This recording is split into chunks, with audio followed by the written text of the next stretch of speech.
സംസ്ഥാന സർക്കാരുമായുള്ള പോരിന് പുതിയ മാനം നൽകിക്കൊണ്ട് പോലീസ് സുരക്ഷ വേണ്ടെന്ന പ്രഖ്യാപനത്തോടെ ഗവർണർ ആരിഫ് മുഹമ്മദ് ഖാൻ തെരുവിലേക്ക് ഇറങ്ങിയതാണ് നമ്മൾ കണ്ടത്. മുഖ്യമന്ത്രി പിണറായി വിജയൻ നിയന്ത്രണത്തിലാണ് പോലീസിന്റെ പ്രവർത്തനമെന്ന് കുറ്റപ്പെടുത്തലോടുകൂടിയാണ് തനിക്ക് പോലീസ് സുരക്ഷ ആവശ്യമില്ല എന്ന് പ്രഖ്യാപിച്ചുകൊണ്ട് ഗവർണർ തെരുവിലേക്ക് ഇറങ്ങിയത്. എന്തായാലും കോഴിക്കോടുള്ള അദ്ദേഹത്തിന്റെ സന്ദർശനം, മിഠായി തെരുവിലുള്ള അദ്ദേഹത്തിന്റെ നടത്തമൊക്കെ കഴിഞ്ഞ് അദ്ദേഹം തിരിച്ച് സർവകലാശാലയിലേക്ക് പോയിരിക്കുകയാണ്. നമുക്കിനി അറിയാനുള്ളത് അവിടുത്തെ കാര്യങ്ങൾ. ഏതായാലും പ്രതിഷേധങ്ങൾക്കിടെ 3:30 കാലിക്കറ്റ് സർവകലാശാലയിലെ സെമിനാറിൽ ഗവർണർ പങ്കെടുക്കും. സർവകലാശാലയിലേക്ക് മാർച്ച് നടത്തുന്ന AISF ഗവർണറെ തടയുമെന്ന് പ്രഖ്യാപിച്ചിട്ടുണ്ട്. സംഘർഷ സാധ്യത കണക്കിലെടുത്ത് ശക്തമായ പോലീസ് വലയത്തിലാണ് സർവകലാശാല ക്യാമ്പസ് ഇപ്പോഴുള്ളത്. ഏതായാലും 2 മണിയോടുകൂടി ഗവർണർ ഗസ്റ്റ് ഹൌസിലെത്തുമെന്നാണ് മനസ്സിലാക്കുന്നത്.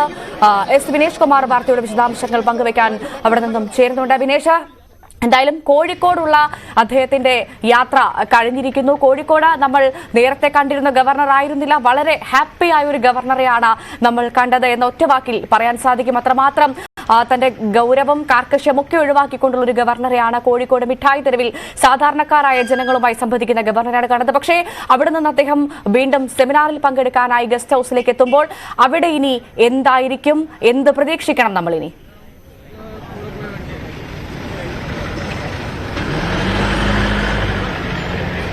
ഭവ്യ, ചടുലമായ രാഷ്ട്രീയ നീക്കങ്ങൾ തന്നെയാണ് ഗവർണർ നടത്തിയിരിക്കുന്നത്. നമുക്കറിയാം, കേരളത്തിന്റെ ചരിത്രത്തിൽ ഒരുപക്ഷെ ഇങ്ങനെ ഒരു നീക്കങ്ങൾ നടത്തിയ ഒരു ഗവർണർ ഉണ്ടാവില്ല. കാരണം ആ രീതിയിൽ തന്നെയാണ് അദ്ദേഹത്തിന്റെ ഓരോ നീക്കങ്ങളും. കാരണം ഒന്ന്, സംസ്ഥാന സർക്കാരിനെതിരെ കൃത്യമായ കൊണ്ടും കൊടുത്തും തന്നെയാണ് അദ്ദേഹം ഇത്രയും ദിവസം ഈ കേരളത്തിൽ വന്നതിന് ശേഷം അദ്ദേഹം മുന്നേറിയത്. അതിൽ ഒരു പടി മുന്നിൽ എന്നുള്ള രീതിയിലാണ് ഇപ്പോൾ ഈ യൂണിവേഴ്സിറ്റി പ്രശ്നം അദ്ദേഹം കൈകാര്യം ചെയ്യുന്നത്. കാലിക്കറ്റ് യൂണിവേഴ്സിറ്റിയിൽ നമുക്കറിയാം, കാലിക്കറ്റ് യൂണിവേഴ്സിറ്റിയിലേക്ക് അദ്ദേഹത്തെ കാലുകുത്താൻ അനുവദിക്കില്ലെന്ന് SFI പറഞ്ഞതിന്റെ തൊട്ടു പിന്നാലെ അദ്ദേഹം കാലിക്കറ്റ് യൂണിവേഴ്സിറ്റിയിലേക്ക് വരുന്നു. ഇപ്പോൾ അതിനുശേഷം നടന്ന ഓരോ സംഭവങ്ങളും നമുക്കറിയാം. ഒരു കൃത്യമായി പയറ്റിത്തെളിഞ്ഞ ഒരു രാഷ്ട്രീയക്കാരൻ്റെ മെയ്വഴക്കത്തോടു കൂടി ആയിരുന്നു അദ്ദേഹത്തിൻ്റെ ഓരോ നീക്കങ്ങളും നടത്തിയത്. അതിൽ സംസ്ഥാന സർക്കാരിന് പലപ്പോഴും സംസ്ഥാന സർക്കാർ പ്രതിരോധത്തിലാവുന്ന ഒരു അവസ്ഥ കൂടി ഉണ്ടായിരിക്കുന്നു. എന്തായാലും ഇപ്പോൾ കാലിക്കറ്റ് യൂണിവേഴ്സിറ്റിയിലെ ക്യാമ്പസിലേക്ക് അദ്ദേഹം 2 മണിയോടുകൂടി എത്തും എന്നുള്ളതാണ് നമുക്ക് ലഭിക്കുന്ന ഏറ്റവും പുതിയ വിവരം. എന്തായാലും ഇപ്പോൾ നമുക്ക് എൻ്റെ പുറകിൽ തന്നെ കാണാം, ദൃശ്യങ്ങൾ നമുക്ക് കാണാൻ കഴിയും.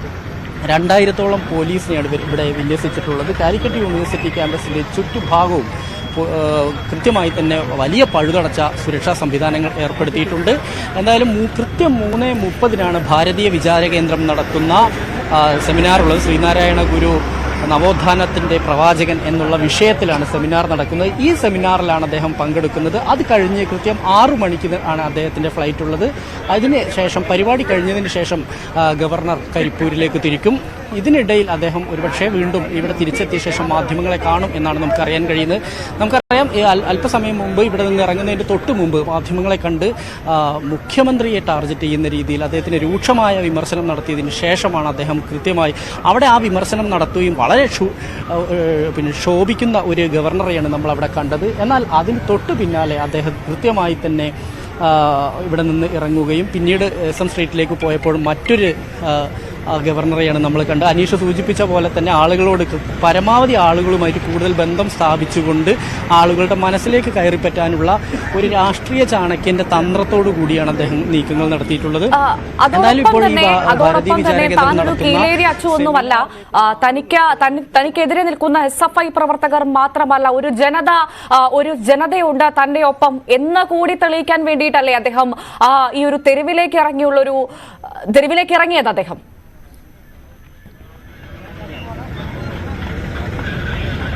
ഭവ്യ, അതിലൊരു കാര്യം കൂടിയുണ്ട്. അതായത് ഈ SFI നേതാക്കൾ ആരോപിച്ചിരിക്കുന്നത് ഈ 650, അതായത് ഇന്നലെ വരെ 650 പോലീസായിരുന്നു ഇവിടെ കാവലുണ്ടായിരുന്നു. 650 പോലീസിന്റെ നടുവിൽ നിന്നുകൊണ്ട് വീരവാദം പറയാൻ മാത്രമേ ഗവർണർക്ക് കഴിയുകയുള്ളൂ. പുറത്തിറങ്ങി ഇതേപോലെ അദ്ദേഹത്തിന് വീരവാദം പറയാൻ കഴിയില്ല എന്ന് പറഞ്ഞിരുന്നു. അതുകൊണ്ട് തന്നെ പോലീസിന്റെ സുരക്ഷ തനിക്ക് ആവശ്യമില്ല, പോലീസിന്റെ സുരക്ഷയില്ലാതെ തനിക്ക് തെരുവിലിറങ്ങാനും അവിടുന്ന് തന്റെ അഭിപ്രായങ്ങൾ പറയാനും തനിക്ക് കഴിയും എന്നുള്ള, അല്ലെങ്കിൽ അതിനെ വെല്ലുവിളിച്ചുകൊണ്ട് വളരെ ചടുലമായൊരു നീക്കം തന്നെ നടത്തിക്കൊണ്ടാണ് അദ്ദേഹം. കാരണം അദ്ദേഹത്തിന്റെ ഷെഡ്യൂളിൽ എവിടെയും തന്നെ ഇത്തരത്തിലൊരു പരിപാടി ഒന്നും തന്നെ ഇല്ല. അതെല്ലാം തന്നെ മറികടന്നുകൊണ്ടാണ് അദ്ദേഹം പെട്ടെന്ന് ഇവിടെ നിന്ന് പോലീസിന്റെ സുരക്ഷ ഒഴിവാക്കിയെങ്കിൽ പോലും, പോലീസ് പോയിട്ടുണ്ടെങ്കിൽ പോലും പോലീസിന്റെ സുരക്ഷ, പോലീസിന്റെ സേവനം തനിക്ക് ആവശ്യമില്ല, സ്റ്റേറ്റ് പോലീസിന്റെ സേവനമേ തനിക്ക് ആവശ്യമില്ല എന്ന് പറഞ്ഞുകൊണ്ടാണ് അദ്ദേഹം അവിടെ നിന്ന് വാഹനത്തിൽ പോവുകയും SM സ്ട്രീറ്റിലേക്ക് പോവുകയും ചെയ്തിട്ടുള്ളത്. എന്തായാലും ഞാൻ നേരത്തെ സൂചിപ്പിച്ചപ്പോൾ തന്നെ, അതായത് പോലീസിന്റെ സേവനമില്ലാതെ തനിക്ക് പുറത്തിറങ്ങാനും സംസാരിക്കാനും 650 പോലീസുകാരുടെ ആവശ്യമില്ല എന്നുള്ള രീതിയിൽ അത് കൃത്യമായി തന്നെ തെളിയിക്കുകയാണ് അദ്ദേഹം ചെയ്തത്. ഒപ്പം തന്നെ ആളുകളുമായി കൂടുതൽ കൂടുതൽ സമ്പർക്കത്തിൽ ഏർപ്പെടുവാനും ഹലുവാക്കടയിൽ കയറാനും അവിടുത്തെ ആളുകളുമായി കൂടുതൽ സമയം ചെലവിടാനും ഒക്കെ അദ്ദേഹം കഴിഞ്ഞു. എന്തായാലും ഇപ്പോൾ അല്പസമയത്തിനകം തന്നെ കോഴിക്കോട് നിന്ന് ഏകദേശം അരമണിക്കൂർ സമയത്തിനകം തന്നെ ഇവിടെ എത്താൻ കഴിയും. പരമാവധി 40 മിനിറ്റാണ് കോഴിക്കോട്. എന്തായാലും ഗവർണറുടെ വാഹന വ്യൂഹം അരമണിക്കൂറിനകം തന്നെ ഇവിടെ ചേരും എന്നാണ് അറിയാൻ കഴിയുന്നത്. അതിനുശേഷം ഒരുപക്ഷെ അദ്ദേഹം വീണ്ടും മാധ്യമങ്ങളെ കണ്ടതിന് ശേഷമായിരിക്കും 3:30 അദ്ദേഹം ഭക്ഷണം കഴിച്ച് വിശ്രമിച്ചതിന് ശേഷം കൃത്യം 3:30 തന്നെ പരിപാടി ആരംഭിക്കും. കാരണം അദ്ദേഹത്തിന് ഈ പരിപാടിയിൽ പങ്കെടുത്തതിന് ശേഷം 6 മണിയുടെ ഫ്ലൈറ്റിൽ പോകണം. അതിന് 6 മണിയുടെ ഫ്ലൈറ്റിൽ പോകണമെങ്കിൽ ആ വിമാനത്താവളത്തിൽ അതിന് മുമ്പ് എത്തേണ്ടതുണ്ട്. അങ്ങനെയാണെങ്കിൽ ഇവിടെ കരിപ്പൂർ വിമാനത്താവളത്തിലേക്ക് പരിപാടി കഴിഞ്ഞതും ഗവർണർ തിരിക്കും എന്നാണ് നമുക്ക് ലഭിക്കുന്ന വിവരം. ഗവർണർ SFI പോർവിളികൾ ഒരു വശത്ത് നടക്കുമ്പോൾ തന്നെ പൊതുസമൂഹത്തിൽ പലതരത്തിലുള്ള അഭിപ്രായങ്ങൾ ഉയരുന്നുണ്ട്.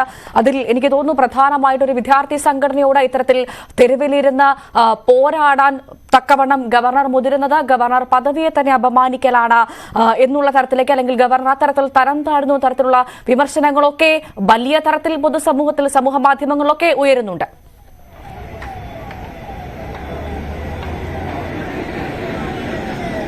തീർച്ചയായും ഈ ആരിഫ് മുഹമ്മദ് ഖാന്റെ നീക്കങ്ങൾ കൃത്യമായ രാഷ്ട്രീയ നീക്കങ്ങൾ തന്നെയാണ്, അക്കാര്യത്തിൽ യാതൊരു സംശയവുമില്ല. പക്ഷേ അതിനപ്പുറത്തേക്ക് ഒരു ഗവർണർ, കാരണം നമുക്കറിയാം യൂണിവേഴ്സിറ്റികളിലെ ഒരു സ്വയംഭരണം, അവിടുത്തെ ചില യൂണിയനുകളുടെ ഇടപെടലുകൾ, ഇങ്ങനത്തെ കാര്യങ്ങൾ, ഇപ്പോൾ അദ്ദേഹം പറയുന്ന സെനറ്റിലെ മറ്റു കാര്യങ്ങൾ, അതുപോലെ തന്നെ ഈ ആളുകളെ CPM വേണ്ടപ്പെട്ട ആളുകളെ തിരികെ കയറ്റുന്നതുമായി ബന്ധപ്പെട്ടുകൊണ്ടുള്ള വിവാദത്തിൽ താൻ ഇടപെട്ടു. ആ ഇടപെട്ടതാണ് CPM തന്നെ അനഭിമതനാവാൻ കാരണം. അതുകൊണ്ടാണ് ഈ SFI പോലുള്ള സംഘടനകളെ, പോഷക സംഘടനകളെ ഇറക്കി തന്നെ ഭയപ്പെടുത്താമെന്നാണ് അവർ വിചാരിച്ചിട്ടുള്ളത്. അങ്ങനെ ഭയപ്പെടുത്താമെന്ന് വിചാരിക്കേണ്ട എന്നുള്ളൊരു ലൈനിൽ തന്നെയാണ് അദ്ദേഹത്തിൻ്റെ ഓരോ നീക്കങ്ങളും അങ്ങനെ തന്നെയാണ്. എന്തായാലും ഒരു കാര്യം ഉറപ്പാണ്, കാരണം ഈ ഗവർണറുടെ ഓരോ നീക്കങ്ങളും വലിയ ചർച്ചയായി ദേശീയ തലത്തിൽ തന്നെ വലിയ ചർച്ച ചെയ്യുന്ന രീതിയിലേക്ക് കൊണ്ടെത്തിക്കുക എന്നുള്ളത് BJPയിലെ ഒരു നേതാവും കേരളത്തിൽ വിചാരിച്ചാൽ നടക്കാത്ത രീതിയിലേക്ക് ഇത് വലിയ ചർച്ചയാക്കി എടുക്കാൻ കഴിഞ്ഞു എന്നത് ആരിഫ് മുഹമ്മദ് ഖാൻ എന്ന ആളെ സംബന്ധിച്ചിടത്തോളം, ഗവർണർ എന്നതിന് അപ്പുറത്തേക്ക് BJPയും സംബന്ധിച്ചിടത്തോളം അത് വലിയൊരു രാഷ്ട്രീയ നേട്ടം തന്നെയാണ്. അക്കാര്യത്തിൽ യാതൊരു സംശയവുമില്ല. കാരണം ഇത്രയും പോലീസിന്റെ നിർത്തിക്കൊണ്ട് താൻ ഇവിടെ, അതായത് ഈ യൂണിവേഴ്സിറ്റി ക്യാമ്പസിൽ ഗവർണർ കാലുകുത്തില്ല എന്നുള്ള SFIയുടെ ഈ ഒരു മുദ്രാവാക്യം, അതിനുള്ള മറുപടിയാണ് അദ്ദേഹം മിനിയാന്ന് പെട്ടെന്ന് ഔദ്യോഗിക പരിപാടികളൊന്നുമില്ലാതെ ഇവിടെ എത്തിയത്. ഇന്നലെ ആകെ ഒരു സ്വകാര്യ പരിപാടി മാത്രം, ഒരു കല്യാണ ചടങ്ങ് മാത്രം ഉണ്ടായിരുന്നത്. ഇന്ന് 3:30 ഒരു പരിപാടി മാത്രമാണുള്ളത്. വേറെ പ്രത്യേകിച്ച് അദ്ദേഹത്തിന് പരിപാടികളില്ല. പക്ഷേ അദ്ദേഹം ഓരോ ഘട്ടങ്ങളിലും അദ്ദേഹത്തിന്റെ ഗസ്റ്റ് ഹൗസിൽ നിന്ന് പുറത്തിറങ്ങി വരികയും ആദ്യം ഈ ബാനറുകൾ നീക്കം ചെയ്യാൻ പറയുന്നു, ബാനറുകൾ പോലീസ് നീക്കം ചെയ്യുന്നു.